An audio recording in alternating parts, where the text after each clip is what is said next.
Dunque in acqua con la serie numero 2 dei 100 farfalla maschili. Quarta corsia Jack Benjamin Carlisle, passaggio più veloce dalla quinta corsia Mattia Santi 27:18.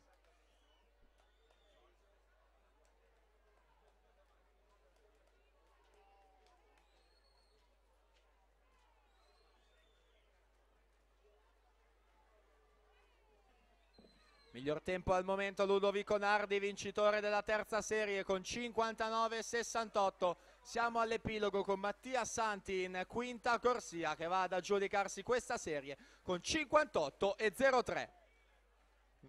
Noi siamo pronti.